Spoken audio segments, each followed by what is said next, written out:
స్త్రీలకు ప్రభు అయిన యేసుక్రీస్తు వేసినటువంటి పెద్ద పీట, ప్రభు అయిన యేసుక్రీస్తు ఇచ్చినటువంటి ఆ గౌరవం.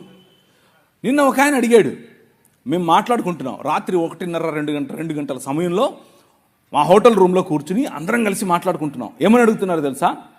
అవునండి, 12 మంది శిష్యులు ఉంటే ఒక్కడు కూడా స్త్రీలు లేరు కదా అన్నాడు. అబ్బా, ప్రభువు గుండె పిండేశాడు. ఎట్లా? నేనన్నాను, ఆ 12 మందికి సువార్త చెప్పింది ఎవరు? స్త్రీయే. మీకు అర్థమవుతుందా?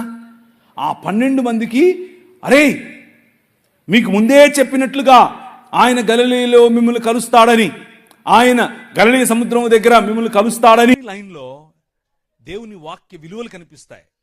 రాజా అని పిలిస్తే ఊరికి రాజు అయిపోడు ఆయన. దాని వెనక చాలా విలువలున్నాయి. ఆయన పాపుల రక్షకుడు, నాగరికతలకు కేంద్రం, సత్యమైన వాక్యం, అనుపమైన సత్యం, అపూర్వమైన వ్యక్తిత్వం, సర్వోన్నతమైన మార్గం ఈ రాజు. అది నీ రాజు. మామూలు రాజు కాదు, ఊరికే అటు ఇటు వచ్చే రాజు కాదు. ఆయనకు సాటి ఇంకొకరు లేరు. సాహిత్యంలో అన్ని రకాలైనటువంటి ఫిలాసఫీస్ కలిసి కలబోసినా ఆయనకు సాటి రాలేదు. తత్వశాస్త్రంలో ఆయనే ప్రముఖుడు, వేదాంతానికి ఆయనే మూలం. అది నీ రాజు. మామూలు రాజు కాదు. He is the king of this world. యుగ యుగములకు ఆది అంతం ఆయనే. అవసరాలన్నిటినీ ఒకేసారి తీర్చగల రాజు నీ రాజు.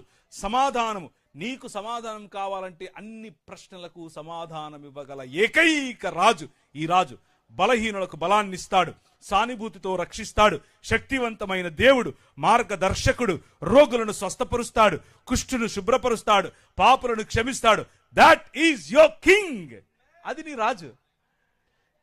నిన్న లే నిలబడు అన్న పాటలో ఆ రాజును చూశారు మీరు. ఆయన నెత్తి కిరీటం పెట్టుకుని, చేతిలో కత్తి పట్టుకుని ఏమేమో చేయలా. ఎలా వచ్చాడు? సామాన్యంగా వచ్చాడు. ఆయన రాజ్యం సామాన్యమైనటువంటి ప్రజల కోసం. ఆయన పైన చొక్కా విప్పేసి ఒక టువాల్ తీసుకుని నడుము కట్టుకుని బేసిన్లో నీళ్లు పోసుకుని వచ్చి నీ కాళ్ళు కడుగుతా అంటాడు. అమ్మా నీ కాళ్ళు కడగనా? అయ్యో మీరు కడగడు. ఎగరండి. ఈ గోదావరి జిల్లాలకు వస్తే ఇదొక తగులుతుంది నెత్తికి. ముందొక అయ్యగారు, మధ్యలో ఒక అయ్యగారు, లాస్ట్లో ఒక అయ్యగారు.